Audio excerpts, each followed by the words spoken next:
কথায় আছে ভাই বড় ধন, রক্তের বাঁধন। কিন্তু সেই ভাই যদি হয়ে ওঠে রক্ত পিপাসু, তখন রক্তের বাঁধনও তুচ্ছ হয়ে পড়ে।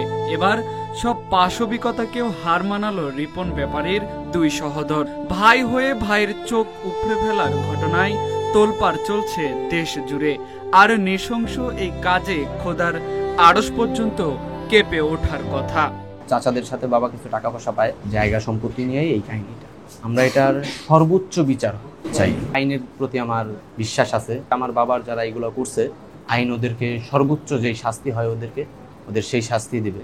এইরকম কাহিনী যেন শুধু আমার বাবার না, অন্য আর কারো বাবার যেন এরকম কোনো কাহিনী না হয়। ওয়ালটন এখন দেশের সীমানা পেরিয়ে পৌঁছে গিয়েছে 50টিরও বেশি দেশে।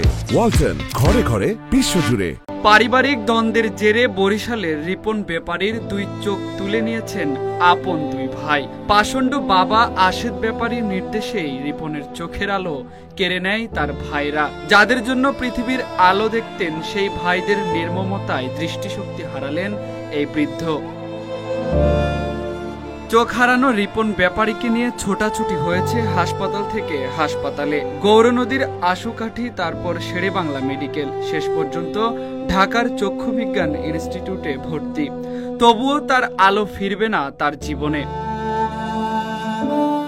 মঙ্গলবার ২৭ আগস্ট রাতে বরিশালের মুলাদির নাজিরপুর ইউনিয়নের সাহেবেরচর গ্রামের আশেদ ব্যাপারীর বাড়িতে এ ঘটনা ঘটে।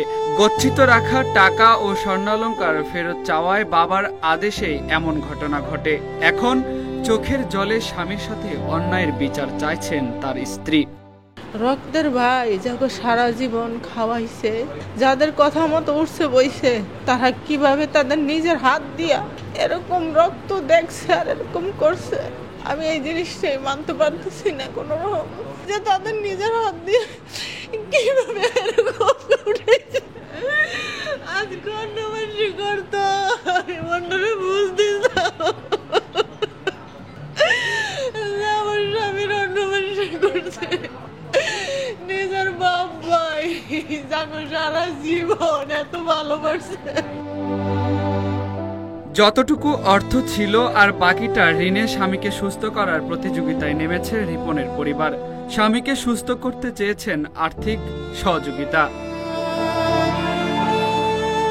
এই ঘটনা শুধু এক পরিবারের নয়, এই সমাজের জন্য এক কঠিন সতর্কবার্তা। লোভ যখন মায়ায় চড়ে বসে, তখন মানুষ হারিয়ে ফেলে তার মানবিকতা। ফেরদৌস প্রামাণিক, ইত্তেফাক, ঢাকা।